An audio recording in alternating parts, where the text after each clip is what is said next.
हाँ जी दोस्तों, नमस्कार। स्टडी हंगर्स पर आपका बहुत बहुत स्वागत है। आशा करता हूँ आप सभी बहुत अच्छे होंगे और अपनी तैयारी को एक नई दिशा दे रहे होंगे। तो साथियों, एक बहुत ही मोस्टली वेटेड एक भर्ती थी जिसका काफ़ी लंबे समय से आप सभी और हम सभी इंतज़ार कर रहे थे, जो कि थी महिला पर्यवेक्षक या महिला सुपरवाइज़र की भर्ती। जी हाँ, मध्य प्रदेश में यह जो भर्ती है वह 2017 में आई थी और उसके बाद से कैलेंडर कई बार अपडेट हुआ, लेकिन उसमें कोई भी चर्चा देखने को नहीं मिल रही थी। लेकिन अभी हाल ही में एक मध्य प्रदेश गवर्नमेंट का ही एक नोटिस जो है वो वायरल हो रहा है, जिसमें बताया जा रहा है कि आगामी कुछ मंथ्स में हो सकता है कि आपका जुलाई या अगस्त में आपको महिला सुपरवाइज़र का नोटिफिकेशन देखने को मिल सकता है। ठीक है, तो काफ़ी अच्छी बड़ी भर्तियों में मानी जाती है और स्पेशली यह महिलाओं के लिए काफ़ी अच्छी भर्ती है।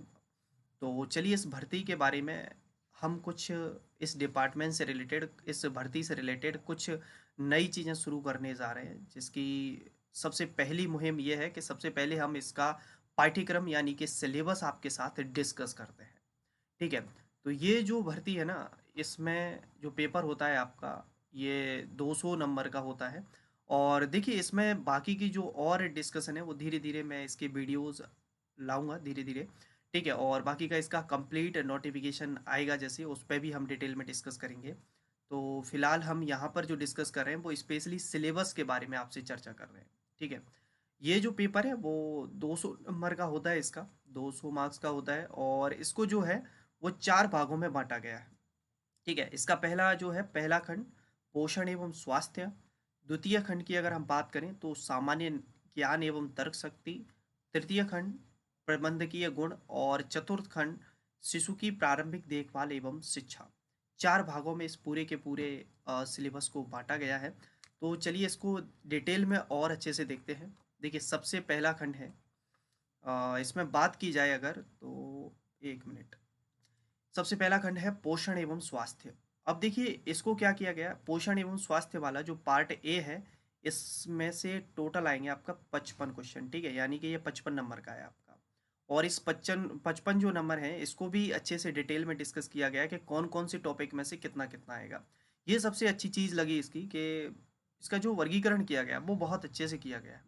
तो देखिए, जैसे बात करें पोषण एवं स्वास्थ्य में, तो पोषण न्यूट्रिशन की बात की जा रही है। तो इसमें संतुलित आहार, मैक्रो एवं माइक्रो न्यूट्रिएंट्स जो होते हैं, जैसे कि कैलोरी, प्रोटीन, विटामिन्स, और ये कौन कौन सी विटामिन्स की कमी से कौन कौन से रोग होते हैं, इनकी बीमारियां, रोकथाम, ये सभी चीज़ें टोटली बात की जाए पोषण के अंदर आएगा। ठीक है, ये यूनिट 1 कह सकते हैं, पार्ट ए की। और दूसरे में है जीवन की विभिन्न अवस्थाओं में पोषण का महत्व, यानी कि जो पोषण है, न्यूट्रिशंस हैं, ये इसकी किस किस एज में कितने न्यूट्रिशन की आवश्यकता होती है, किशोरावस्था में हमें कितने कैलोरी की नीड होती है, गर्भावस्था में कौन कौन से पोषण चाहिए, और धात्री माताएं जो हैं, नवजात शिशु है, बाल्यावस्था, वयस्क, इस सभी की भी डिटेल में डिस्कस होंगे। गर्भवती की देखभाल किस तरीके से की जानी चाहिए, गर्भावस्था में वजन की निगरानी, मातृ शिशु रक्षा, गर्भावस्था में खतरों से बचाव, गर्भावस्था में प्रसव पूर्व स्वास्थ्य जांच। तो स्पेशली महिलाओं के लिए है, महिला एवं बाल विकास जो डिपार्टमेंट होता है उसके अंडर स्पेशली ये महिला सुपरवाइज़र जो होती हैं वो अपॉइंट की जाती हैं। तो महिलाओं से संबंधित ही और बच्चों से संबंधित इसमें पूरी जानकारी होना जरूरी है। अगला टीकाकरण, जो बच्चों को टीका लगाए जाते हैं, तो राष्ट्रीय टीका कार्यक्रम कौन कौन से लगाए जाते हैं, और टीकाकरण अगर नहीं लगाते हैं तो इसके क्या क्या दुष्प्रभाव देखने को मिलते हैं। स्वास्थ्य के विभिन्न राष्ट्रीय कार्यक्रम, यानी कि गवर्नमेंट एनआरएचएम और आईसीडीएस के अंतर्गत कई प्रकार की योजनाएं संचालित करती हैं, जो कि इसके डिटेल वीडियोस आएंगे तो आप उसमें देखेंगे इसको अच्छे से। कुपोषण, कई बच्चे आपने देखा होगा कुपोषित हो जाते हैं, है ना। तो कुपोषण कैसे होते हैं, जन्म के पूर्व ऐसे क्या क्या कारण हैं और जन्म के बाद भी ऐसे क्या कारण हैं जिनके कारण बच्चे कुपोषित हो जाते हैं, और कुपोषण से उन्हें बचाने के लिए हमें क्या क्या उपाय करने चाहिए। देखिए, बहुत ही आसान और सरल सा एक टॉपिक्स है ये, आपकी जर्नल लाइफ से जुड़े हुए हैं, तो ज़्यादा इसमें परेशानी आती नहीं है। सामान्य बीमारियों की जानकारी, तो दस्त, उल्टी, आंखों एवं नाल का संक्रमण, खसरा, गलघोंटू, टिटनेस, काली खांसी, टीबी, निमोनिया, स्पेशली ये बीमारियां इसमें मेंशन की हुई हैं, तो इनको भी डिटेल में जानेंगे कि किस बीमारी का शरीर के किस अंग पर प्रभाव पड़ता है। और कौन सी बीमारी किसके कारण होती है। ठीक है, तो पार्ट ए हमने डिटेल में देखा है। ठीक है, अब हम इसका सेकंड पार्ट आपसे डिस्कस करते हैं, जो कि है सामान्य ज्ञान एवं तर्क शक्ति पर आधारित। ठीक है, और ये पार्ट जो है वो भी 55 नंबर का है। ठीक है, तो 55 का ही आपका पहला है और दूसरा भी 55 का है। ठीक है, अब इसके अंदर यूनिट 6 है, तो सामान्य ज्ञान विभागों की योजनाएं। तो महिला एवं बाल विकास विभाग की कौन कौन सी योजनाएं संचालित हैं, स्वास्थ्य विभाग की योजनाएं कौन सी हैं, पंचायत एवं ग्रामीण विकास विभाग की योजनाएं कौन सी संचालित हैं, और सामाजिक न्याय विभाग और आदिवासी विभाग, स्पेशली ये 5 से 6 विभाग हैं जिसके अंतर्गत विभिन्न प्रकार की योजनाएं सरकार बनाती है और उनको संचालित करती है। तो इनको हम यहाँ पर डिटेल में जानेंगे। नियम अधिनियम एवं अधिकार, तो बच्चों के लिए शिक्षा के कौन सा अधिकार है, महिलाओं के कौन कौन से अधिकार हैं, यौन उत्पीड़न से संबंधित, घरेलू हिंसा, दहेज प्रतिरोध, संपत्ति का अधिकार, बाल विवाह रोक अधिनियम, खाद्य सुरक्षा अधिनियम, ये स्पेशल जो टॉपिक हैं इनको भी डिटेल में जानेंगे।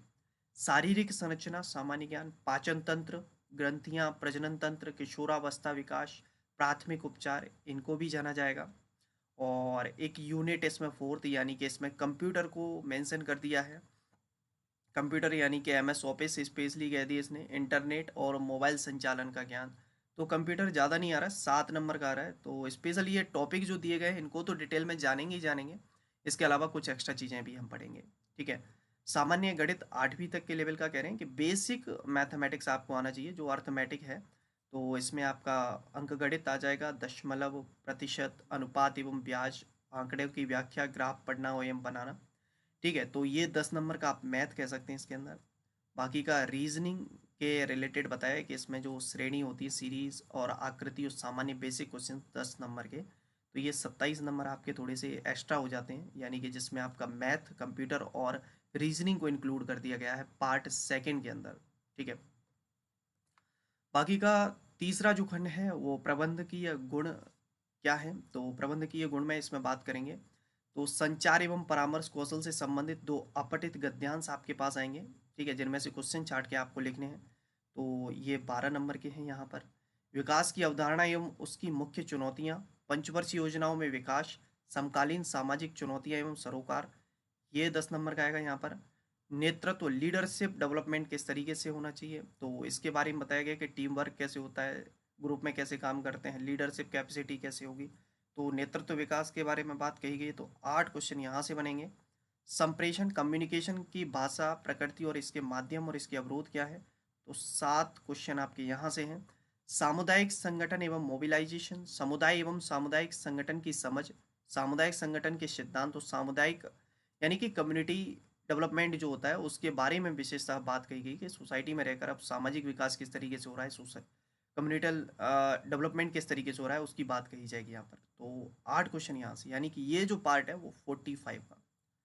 देखिए ये जो 4 पार्ट हैं इसके अंदर, यानी कि मुख्यतः कहा जाए तो इनमें जो सबसे टफ अगर मैं आपके लिए मान के चलूँ, तो बाकी का तो देखिए दैनिक लाइफ से जुड़े हुए हैं। ये थोड़ा सा लग सकता है आपको, तीसरा वाला है, ये भी ज़्यादा इतना खास नहीं है, लेकिन हो सकता है आपके लिए नई चीज़ हो, तो इसको थोड़ा सा देखेंगे अच्छे से, है ना। चलिए, बाकी का जो बाल विकास, अभी तक आपने कई टीचिंग परीक्षाएं दी हैं, टाइट परीक्षाएं दी हैं, तो उसमें आप जनरली पढ़ते ही आ रहे हैं, तो कुछ ज़्यादा कुछ खास नहीं है। उसी बाल विकास के चैप्टर्स को यहाँ पर इंक्लूड कर दिया गया है और इनको भी डिटेल में जाना जाएगा। ये 45 मार्क्स का हो जाता है। ठीक है, इस तरीके से आपके 55 का पहला, दूसरा 55 और ये 45 और ये 45। ठीक है, 4 भाग हैं, एक 200 क्वेश्चन हो जाते हैं यहाँ से।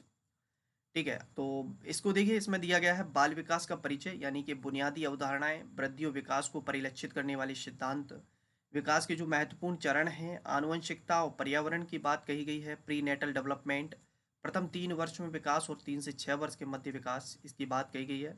साला पूर्व शिक्षा परिचय, यानी कि स्कूल जाने से पहले बच्चे को जो आंगनवाड़ियों में जानकारियाँ दी जाती हैं उसके बारे में बात कही गई है।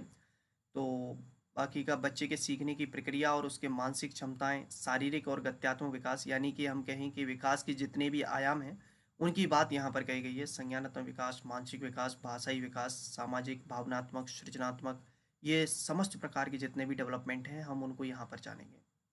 और विशेष आवश्यकता वाले बच्चे, जो स्पेशल नीड्स वाले बच्चे होते हैं, उनकी पहचान कैसे करेंगे आप, जैसे कोई अंधे बच्चे हैं, गूंगे बहरे बालक हैं, ठीक है, पिछड़े बालक हैं, तो उनको सुविधाएं किस तरीके से देंगे, ऐसी कौन कौन सी संस्थाएं हैं जो इस क्षेत्र में कार्य कर रही हैं, और राष्ट्रीय और राज्य स्तर पर ऐसे कौन कौन से कार्यक्रम सरकार के द्वारा चलाए जा रहे हैं जिससे इन बच्चों का विकास हो पा रहा है। बाकी का बाल देखभाल एवं संरक्षण, तो बच्चे की देखभाल और उसका संरक्षण की अवधारणा, संस्थागत और गैर संस्थागत देखभाल, अनाथ, बेसहारा, निशक्त, एड्स से प्रभावित जो बच्चे हैं उनके लिए सरकार के क्या योजनाएं चल रही हैं, बच्चों के लिए क्या कानून सरकार ने बनाए हैं, और एकीकृत बाल सुरक्षा योजना क्या है। तो ये कंप्लीट जो है वो सिलेबस हमने डिटेल में डिस्कस किया है। अब यहाँ पर कुछ लोगों की क्वेश्चन और डाउट ये हो सकते हैं कि सर ये भर्ती जो है वो 2017 में आई थी और उसके बाद हमें ये भर्ती देखने को मिल रही है 2023 में, लगभग 6 वर्षों के अंतराल में ये भर्ती हमें देखने को मिल रही है। तो स्वाभाविक बात है आपके मन में ये प्रश्न आ रहा होगा कि सिलेबस में बदलाव हो सकता है सर। देखिए, ज़्यादातर अगर हम बात करें जो हमारा व्यापम है, यानी कि जैसे अब ईएसबी के नाम से जाना जाता है, एम्प्लॉयज़ सिलेक्शन बोर्ड, ठीक है, तो ज़्यादातर इसने सिलेबस में बदलाव करना उचित समझा नहीं है, क्योंकि जिस प्रकार देखें Madhya Pradesh police, MP police के जो सिलेबस है वही काफ़ी वर्षों से वही सेम फॉलो हो रहा है, ठीक है। लेकिन इस बार जैसे कि उसमें एडिशनल जोड़ दिया है, फिजिकल जोड़ दिया, लेकिन बाकी का सिलेबस तो सेम है ना, वही रिटन एग्जाम का। बाकी का जेल प्रेरी का आप देख सकते हैं, फॉरेस्ट का देख सकते हैं, तो बदलाव होंगे भी तो 19-20% होंगे, आप ये समझिए। बाकी का स्वाभाविक बात है, जिस डिपार्टमेंट के अंदर आपको जाना है उसकी बेसिक जानकारी होना तो कंपलसरी है ना।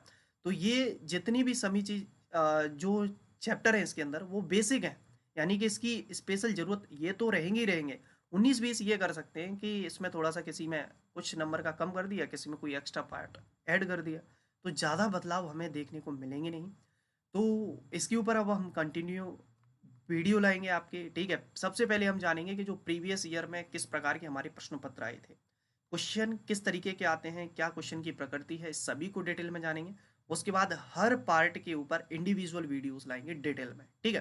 तो चलिए आज की वीडियो को खत्म करते हैं यहीं तक। वीडियो पसंद आया तो लाइक कर दीजिए, दोस्तों के साथ शेयर कर दीजिए, और चैनल पर नए हो तो सब्सक्राइब कर दीजिए। मुलाकात करेंगे अगली वीडियो में, जब तक आप सभी अपना ख्याल रखिए। जय हिंद, जय भारत।